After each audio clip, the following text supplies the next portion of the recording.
Alara Venox flicked her third eyelid nervously as she reviewed the application one more time. The credentials were impeccable. Full payment offered upfront, excellent references, a detailed personal statement about being a considerate roommate. But there was one insurmountable problem: the applicant was human. "Computer, delete application," Alara said, her voice lilting with the melodic accent of her native Selenian. "Application from Maya Patel has been marked as top match based on your specified parameters," the apartment's AI replied. "Are you certain you wish to delete?" Alara's lavender skin flushed a deeper purple with frustration. "My parameters specifically stated no earthlings." "Your parameters stated no loud species," the AI corrected. "Human Maya Patel has self-identified as quiet, studious, and respectful of shared spaces." Alara sighed, her bioluminescent freckles dimming with her mood. Her last roommate, a Jovian with perpetually shedding scales, had left her apartment in such disarray that she'd spent 3 lunar cycles just removing the residue from the ventilation system. She couldn't afford another disaster, but she also couldn't afford the rent alone, not on her research stipend. The doorbell chimed, a pleasant sequence of tones that momentarily calmed her nerves. "Maya Patel has arrived for her scheduled viewing," the AI announced. "What now?" Alara scrambled to adjust her atmosphere modulator. The apartment was currently set to her preferred environment: slightly higher gravity, elevated humidity, and a temperature most humans would find uncomfortably cool. "I haven't even decided if I'm..."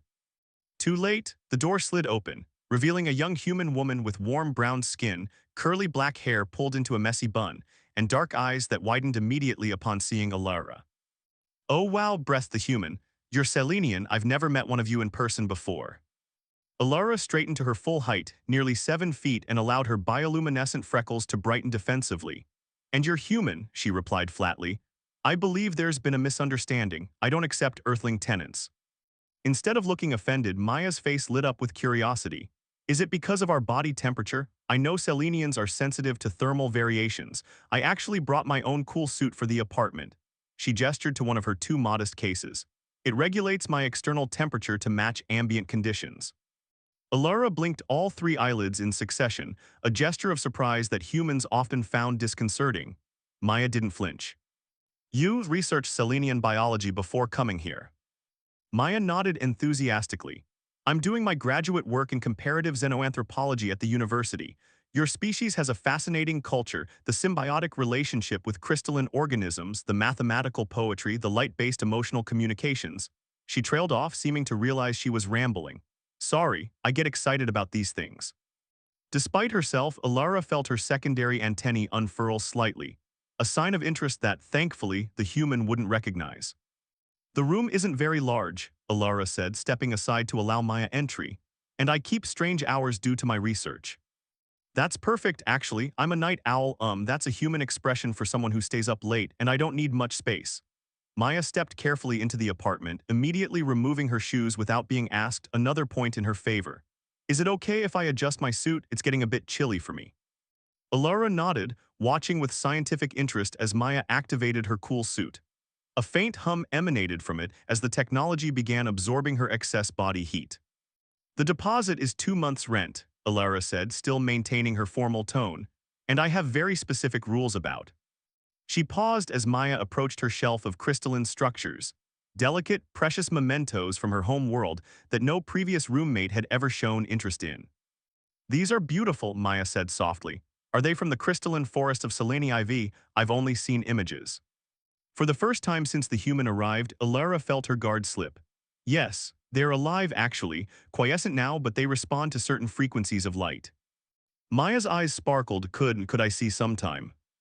The question hung in the air between them, simple on the surface but laden with deeper meaning. It wasn't just about the crystals, it was about Maya's genuine interest in understanding Alara's world. Against her better judgment, against all the warnings from her family about the chaos humans brought wherever they went, Alara found herself saying, "Perhaps, if you're accepted as a tenant." Maya's smile was bright enough that Alara's photosensitive skin tingled in response. "The deposit has already been transferred to your account," Maya said. "Along with the first month's rent, I was really hoping you'd say yes." Alara's third eyelid flicked again, this time not from nervousness, but from the strange realization that she was about to willingly invite a human into her carefully ordered life. "Very well," she said finally. "Move-in can commence tomorrow at 800 hours." Maya's expression of pure joy should have concerned Alara. Humans were notoriously emotional creatures after all. Instead, she found herself wondering what other expressions that expressive face might reveal in the cycles to come.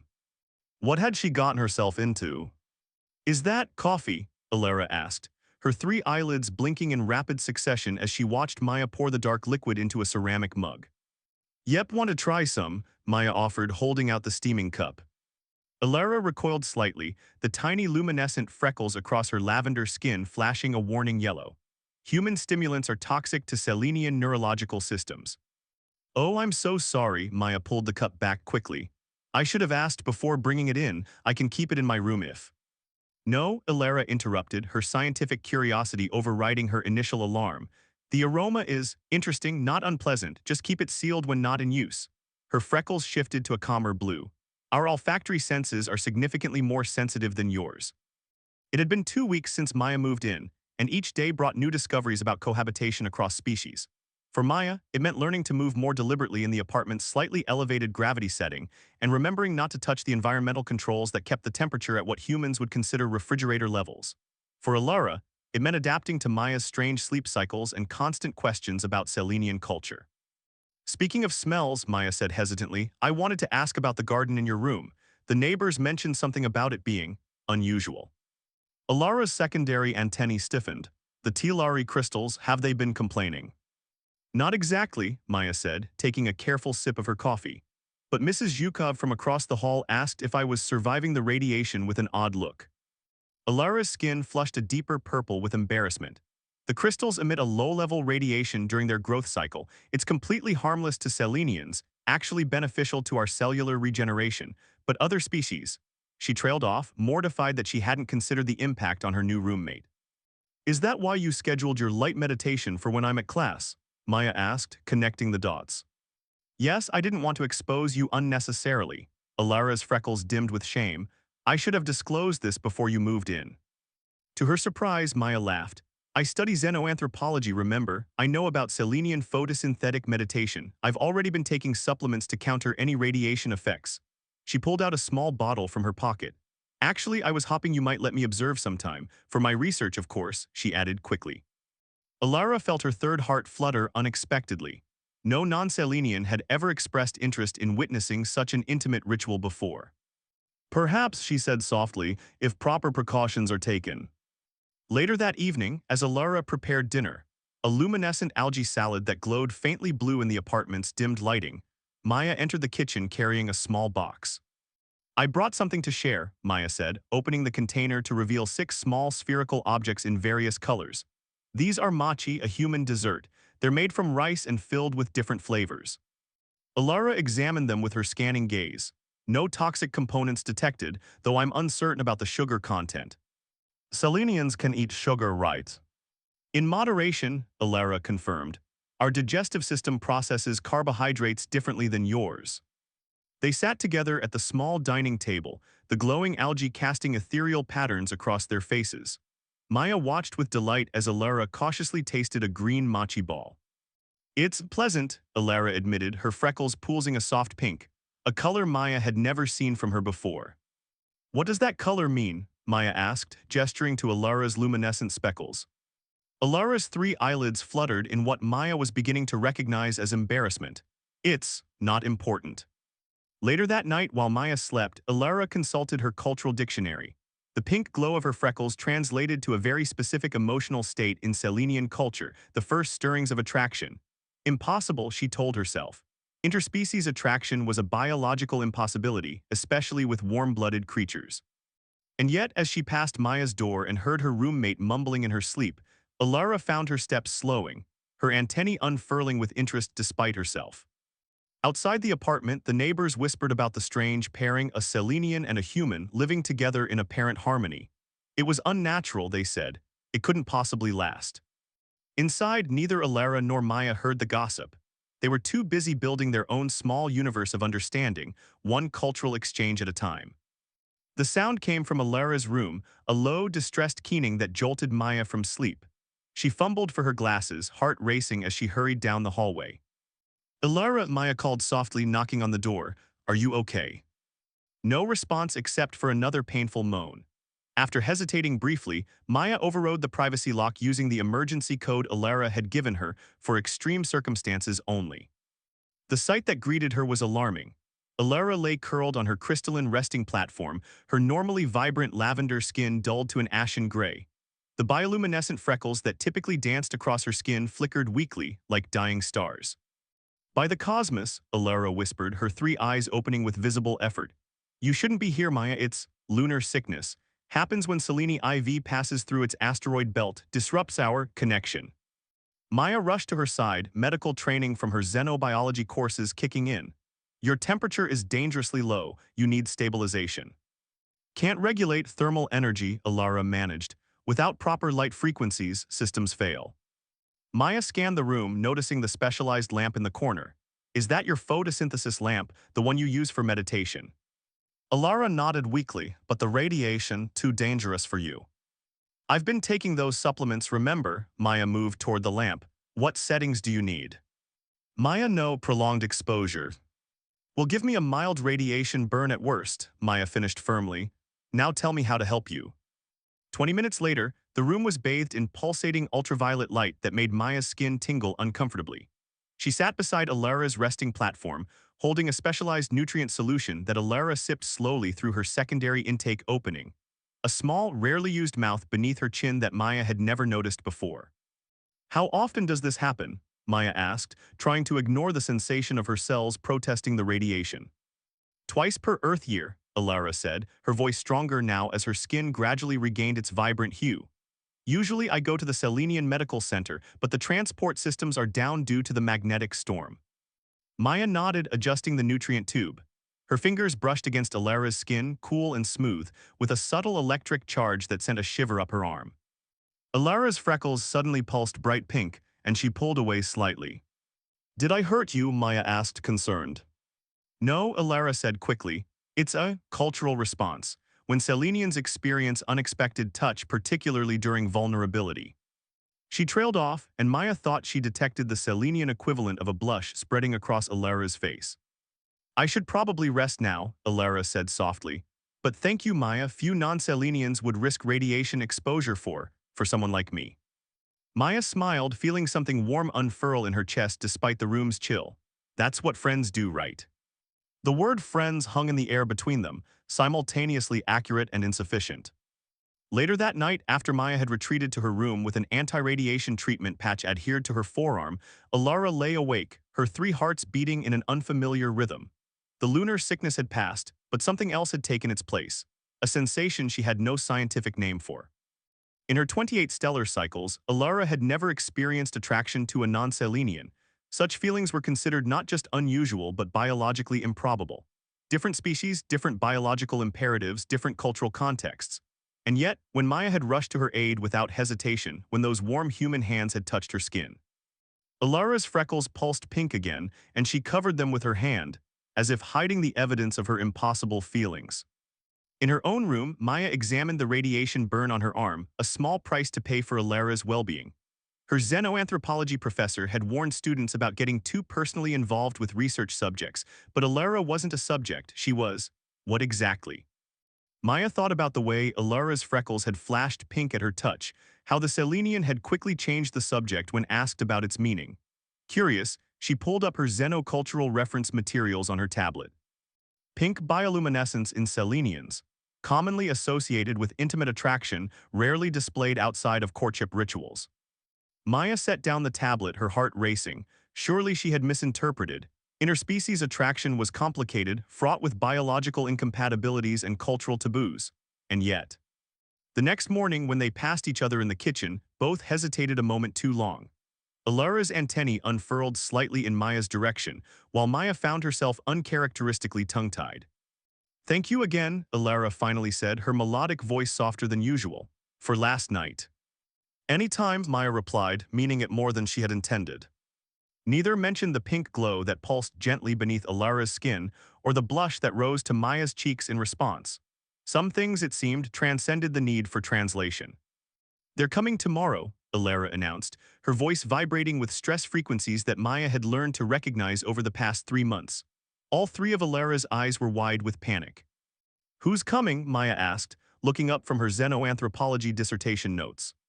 My family unit, Father Scientist Nalvox and Genetic Bearer Telenox. Alara paced the apartment, her secondary antennae fully extended, a sure sign of anxiety. They were supposed to visit next lunar cycle, but Father Scientist has an unexpected research conference on Earth. Maya tried to process this information. Your parents are coming here tomorrow. Parental designations aren't precisely equivalent to human familial structures, but essentially, yes. Alara's bioluminescent freckles were pulsing rapidly between yellow distress and deep blue fear. They don't know about you. You haven't told them you have a roommate. Maya set her tablet aside, confused. They know I have a cohabitation arrangement. They don't know you're human, Maya finished quietly. Alara's three-fingered hand fluttered nervously at her side. Selenians have strong opinions about humans, your species' emotional volatility, your resource consumption patterns, your thermal signatures. So what are you saying? Maya felt a cold knot forming in her stomach. You want me gone before they arrive? No, Alara's response came quickly, her freckles suddenly flashing that now familiar pink. I just need to prepare them and the apartment.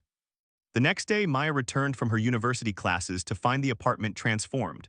The temperature had been lowered another 5 degrees, thankfully. She was wearing her cool suit, and crystalline decorations adorned every surface. The air smelled of mineral salts and ozone, traditional Selenian ceremonial scents. And standing in the living room were two tall, imposing Selenians who made Alara look positively petite by comparison. This is the human cohabitant, the taller one asked in Selenian, clearly not realizing Maya was fluent. Yes, Father Scientist, Alara replied, her posture unnaturally rigid. This is Maya Patel, xenoanthropology doctoral candidate. Greetings, respected elders, Maya said in formal Selenian, bowing in the traditional three-tiered movement. Your offspring has been an exemplary cohabitant and has greatly expanded my cultural understanding.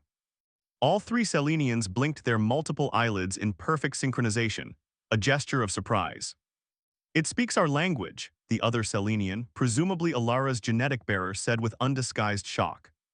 She is fluent in 6 galactic languages, Alara said, a hint of pride breaking through her nervousness. Her research focuses on interspecies cultural communication.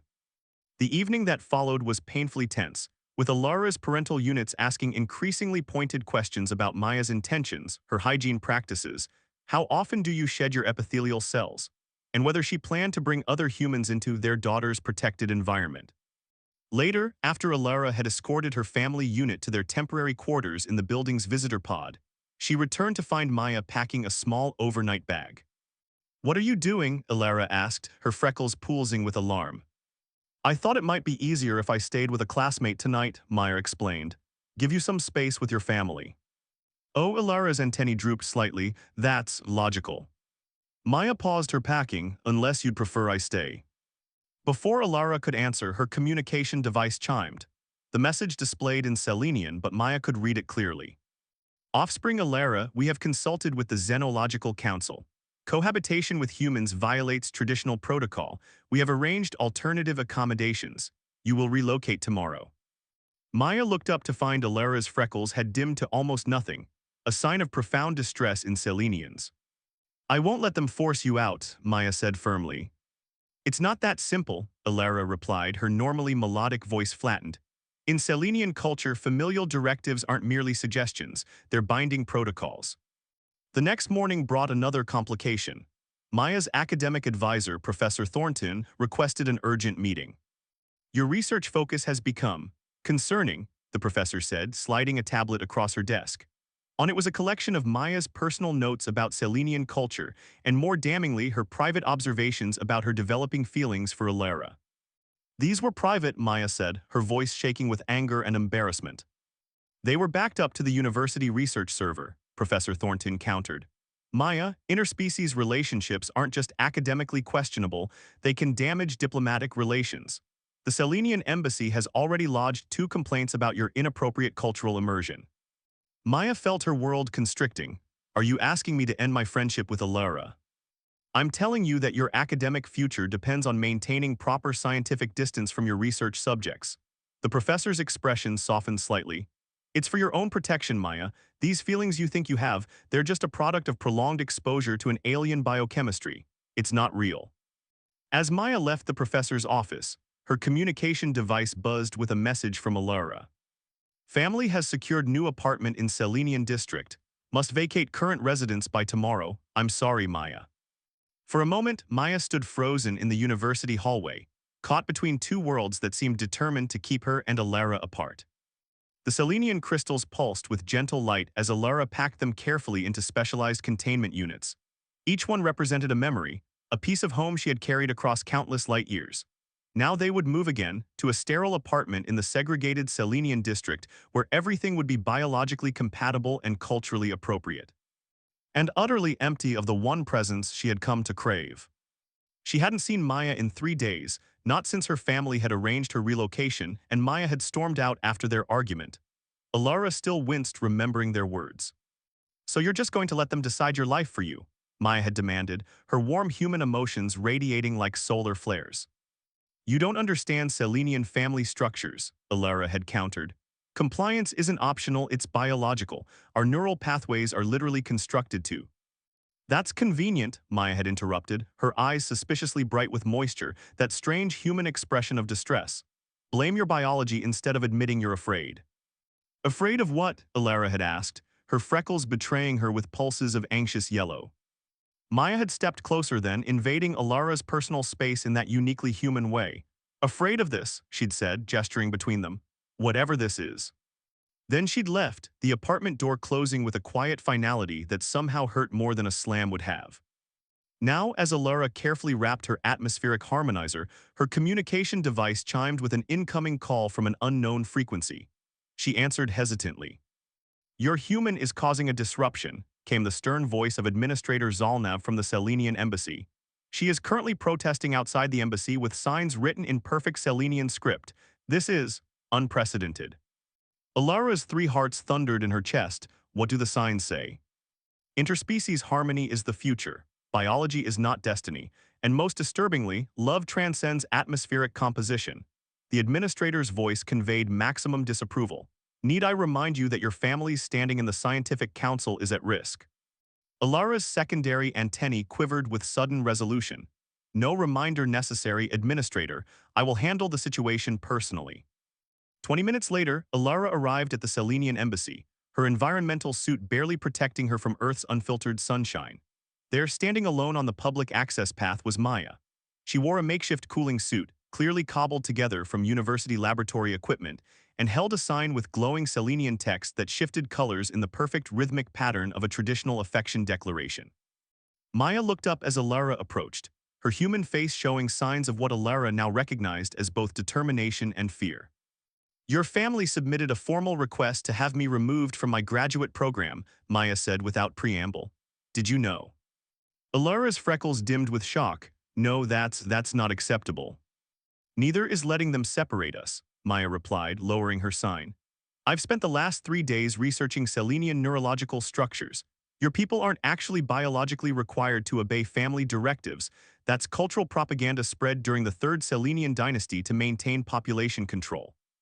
Alara blinked all 3 eyelids in rapid succession. "That can't be correct." "Check the pre-dynasty historical records," Maya insisted. "Your people used to have a much more diverse social structure before the scientific council took control. Including," she added with emphasis, "interspecies relationships." Before Alara could respond, a shadow fell over them both. Father Scientist Nalvok stood imposingly at the embassy entrance, flanked by 2 Selenian guards. "This disruptive behavior confirms everything the council has documented about human emotionality," he stated coldly. "Offspring Alara, you will return to your designated housing unit immediately." Alara felt the familiar pull of cultural conditioning, the deep-seated impulse to obey without question. But stronger than that ancient programming was a newer feeling, the warm, impossible sensation that had grown between her and Maya over months of shared meals, cultural exchanges, and quiet moments of connection. "No," Alara said, the single syllable resonating with millennia of revolution. Her father's tertiary antennae extended fully, a sign of absolute authority. "You defy family directive." "I choose my own path," Alara replied, her freckles now pulsing a defiant, brilliant pink that she made no attempt to hide. "And I choose Maya." She extended her 3-fingered hand toward Maya, who took it without hesitation. The warmth of human skin against her cool Selenian epidermis created that now familiar pleasant shock, like complementary frequencies harmonizing. This is unprecedented, her father sputtered. The biological incompatibilities alone will require creative solutions, Ilara finished for him. Fortunately, I am a scientist trained to solve complex problems. She turned to Maya. And I have an excellent research partner. Maya's smile was brighter than Selene IV's crystal forests. Partners, she agreed. 2 weeks later, they moved into a new apartment, one not listed in either the human or Selenian housing registries. It sat at the boundary between districts, specially modified to accommodate both species' biological needs. The neighbors whispered, of course, a human and a Selenian defying both cultural conventions and biological expectations. It wouldn't last, they said. But inside their shared space, Ilara and Maya created something unprecedented, a home that honored both worlds while creating something entirely new. Ilara's crystals grew alongside Maya's potted earth plants. The temperature adjusted automatically as they moved from room to room. And at night, they slept in adjacent chambers connected by a specially designed atmospheric transition space where they could safely exist together. It wasn't always easy. Biological differences created complications that required constant adaptation. Cultural misunderstandings still occurred despite their best efforts at communication, and both still faced professional consequences for their choice. Ilara's research funding scrutinized more heavily, Maya's academic credibility questioned. But on quiet evenings, as they sat in their shared space watching the stars through their reinforced viewport, their hands would meet in that small neutral zone between their worlds. And in those moments, as Ilara's bioluminescent freckles pulsed in perfect synchronization with Maya's heartbeat, they knew they had discovered something far more valuable than conventional acceptance. A new constellation in the vast galaxy of possibility, mapped by their own courage to cross the spaces between stars.